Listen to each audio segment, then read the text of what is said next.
JDS ಮತ್ತು BJP ಒಗ್ಗಟ್ಟಿನ ಮಂತ್ರ ಜಪಿಸ್ತಾ ಇದೆ ಸರ್.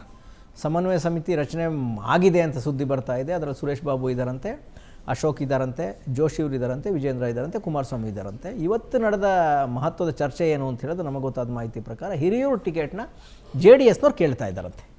ಹಿರಿಯೂರು ಬೈ ಎಲೆಕ್ಷನ್ ಟಿಕೆಟ್ನ ನಮಗೆ ಕೊಡಿ.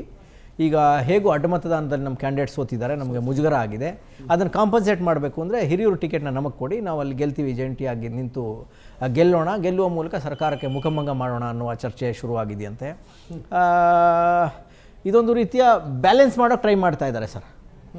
DK ಅವರ ವಿರುದ್ಧ JDS ಮತ್ತು BJP ಹೋರಾಟವನ್ನು ತೀಕ್ಷ್ಣಗೊಳಿಸುವ ಪ್ರಯತ್ನದಲ್ಲಿವೆ. ಹಾಗಾಗಿ ಸಣ್ಣ ಪುಟ್ಟ ಡಿಸ್ಪ್ಯೂಟ್ಗಳನ್ನ ಬಗೆಹರಿಸ್ಕೊಂಡು ಮುಂದಕ್ಕೆ ಹೋಗೋಣ ಅಂತ ಹೊರಡ್ತಾ ಇದ್ದಾರೆ. ಆದರೆ ಅಷ್ಟು ಸುಲಭ ಅಂತ ನಮಗೇನು ಅನಿಸೋದಿಲ್ಲ. ಯಾಕೆಂದರೆ ಇದು ಟಿಕೆಟ್ನ ಮಾಮಲ, ಇದು JDSನ ಅಳಿವು ಉಳಿವಿನ ಪ್ರಶ್ನೆ. ಹಾಗಾಗಿ ಅಷ್ಟು ಸುಲಭವಾಗಿ ಕೇವಲ ಸಮನ್ವಯ ಸಮಿತಿ ರಚನೆ ಮಾಡಿದ ಮಾತ್ರಕ್ಕೇ ಇದು ಟಿಕೆಟ್ ಮುಂದಿನ ಭವಿಷ್ಯದ ಟಿಕೆಟ್ ಬಡಿದಾಟ ಇದೆಯಲ್ಲ ಅದು ಕಡಿಮೆ ಆಗುತ್ತೆ ಅಂತ ಹೇಳಕ್ಕೆ ಬರಲ್ಲ. ಮೊನ್ನೆ ಹೇಳಿದಾಗೆ ಯಾರೋ ನಮ್ಮ ಪ್ರೀತಮ್ ಗೌಡರು ಹೇಳಿದಾಗೆ 18 ಕ್ಯಾಂಡಿಡೇಟ್ಗಳನ್ನ ಇಟ್ಕೊಂಡು MLAಗಳನ್ನ ಇಟ್ಕೊಂಡು 75 ಕೇಳಿದ್ರೆ ಹೇಗೆ ಅಂತ. ಇವ್ರು ಎಷ್ಟು ಕೇಳ್ತಾರೆ, ಅವ್ರು ಎಷ್ಟು ಕೊಡ್ತಾರೆ ಅನ್ನೋದೇ ಪ್ರಶ್ನೆ. ಈಗ ಈ ಮಧ್ಯೆ ಕಾಂಗ್ರೆಸ್ನವ್ರು ಹೇಗೆ ಸ್ಟ್ರಾಟಜಿ ಮಾಡ್ತಾರೆ ಅನ್ನೋದು ಕೂಡ ಪ್ರಶ್ನೆ. ಹಾಗಾಗಿ ಒಂದು ಹಂತದಲ್ಲಿ ಪ್ಯಾಚಪ್ ಮಾಡುವ ಕೆಲಸಕ್ಕೆ ಮೈತ್ರಿ ಪಕ್ಷಗಳು ಮುಂದಾಗಿವೆ. ಇದರ ರಿಸಲ್ಟ್ ಏನಾಗುತ್ತೆ ಅನ್ನೋದನ್ನು ಕಾಲನೇ ನಿರ್ಧರಿಸಬೇಕಾಗತ್ತೆ.